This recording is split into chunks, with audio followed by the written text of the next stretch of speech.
Hello and welcome. I am Gimba Umar. Tonight, the Code of Conduct Tribunal commences trial of Senate President Dr. Bukola Saraki over alleged false declaration of assets. Case adjourned till tomorrow. Presidency summons Minister of State for Petroleum Dr. Ibe Kachuku over fuel scarcity.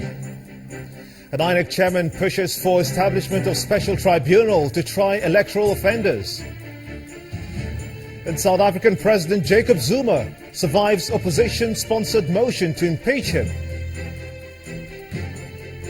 And on business news tonight, traders anticipate reversal in decline at interbank markets amid expectations of more OMO sales by the Central Bank of Nigeria. And in sports news, technical committee of the Channel's National Kids Cup clears 32 teams for the Lagos preliminaries.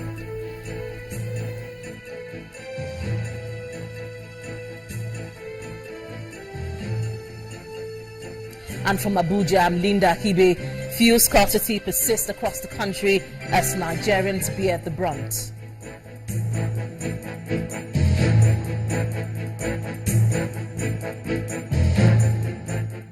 We begin tonight with the trial of the Senate President, Dr. Bukola Saraki, for alleged false declaration of assets. Trial commenced at the Code of Conduct Tribunal in Abuja, with the first prosecution witness giving his testimony.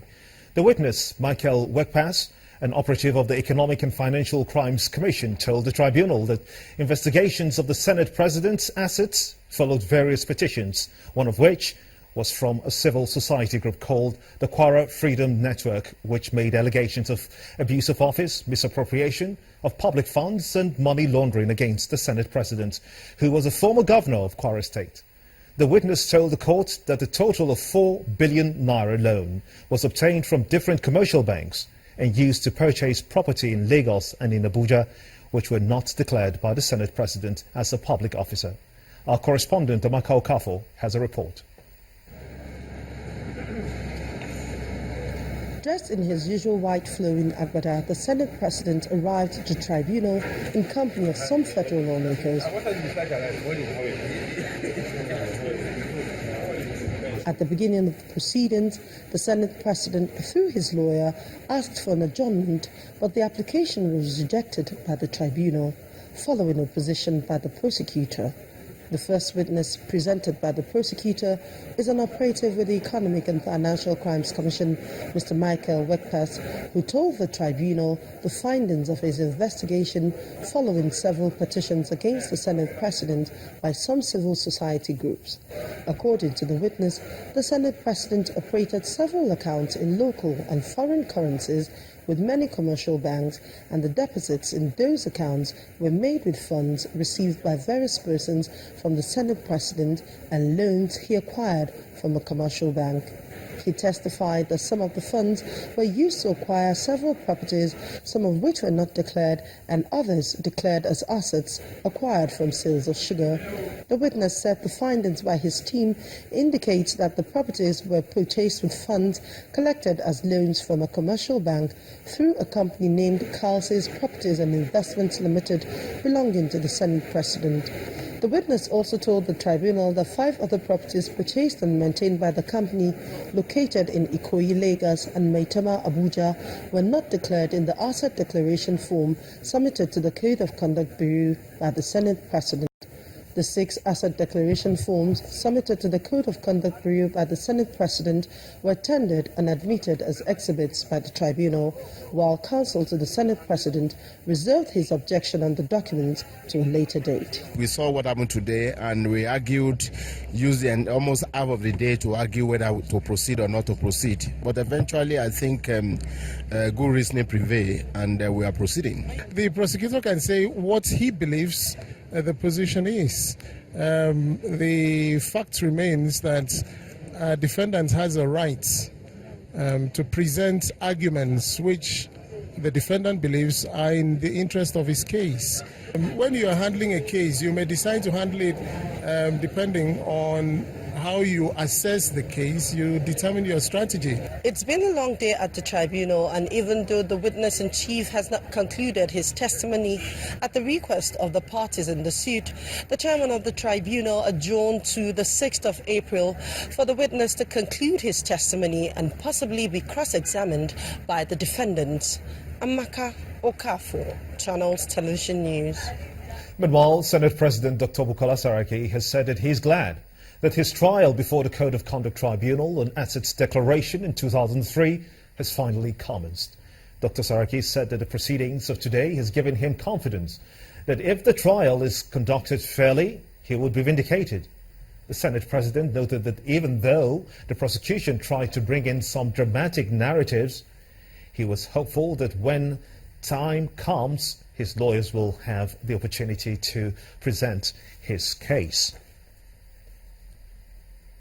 And remaining with the Court of Appeal sitting in Benin City, that's the Edo State capital, presided over by Justice Jimmy Bada, has fixed April the 7th for hearing on all applications presented by counsel to both parties in the contempt of court case against the Speaker of the Edo State House of Assembly. Mr. Victor Edoro has been ordered to appear in court on the new date or face the consequences.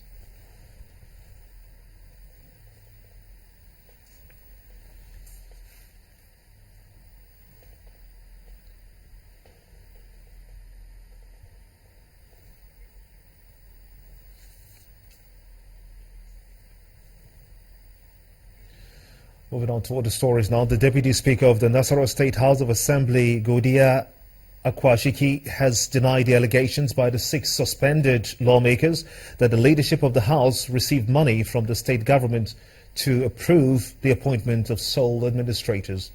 The allegation by the 6 lawmakers, who were asked to embark on an indefinite suspension, resulted in the exchange of blows within the chamber of the State House of Assembly.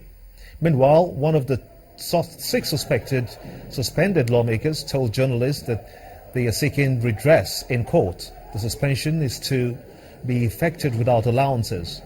Meanwhile, the House has set up an ad hoc committee to investigate the allegations and to report back in 1 month.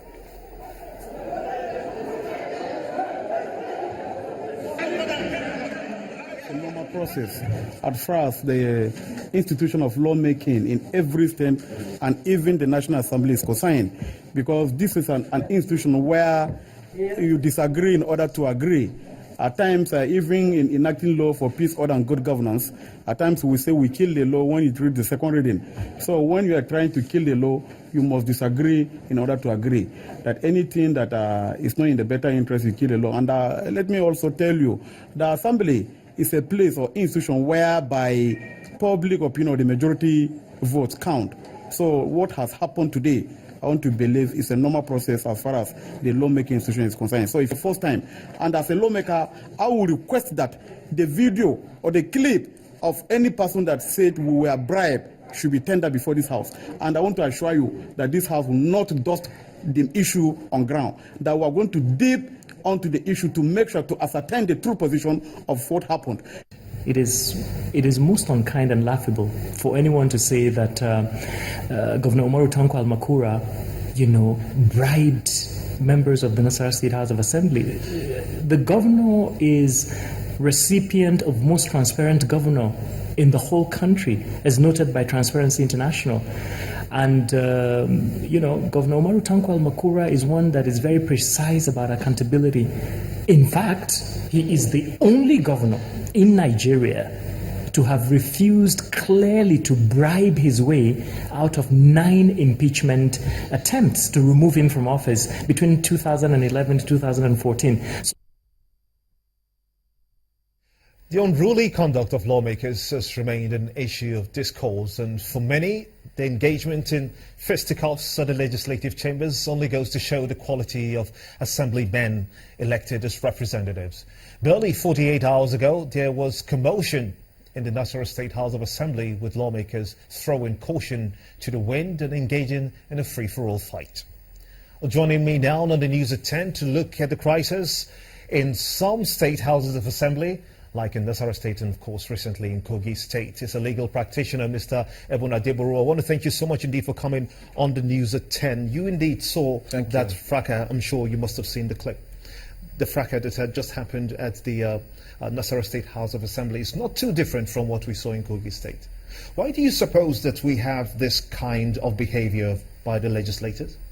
Well, thank you. It's quite unfortunate that at the time we are in this country in our democratic experience, we still see honorable members in quotes of the various legislative chambers engaging in fisticuffs. The primary cause of this, of course, is the absence of legislative independence orchestrated by the governors of the various states who have perfected the strategy of pocketing the various houses of assembly in their states for the purpose of either remaining in office or for perpetrating financial crimes. As you can see in virtually all the states of the Federation, there is that element of crisis of either you are supporting or you are against the governor, and then once it can be resolved, it leads into fisticuffs. Ordinarily, the members of the House of Assembly of the states are supposed to be enlightened people.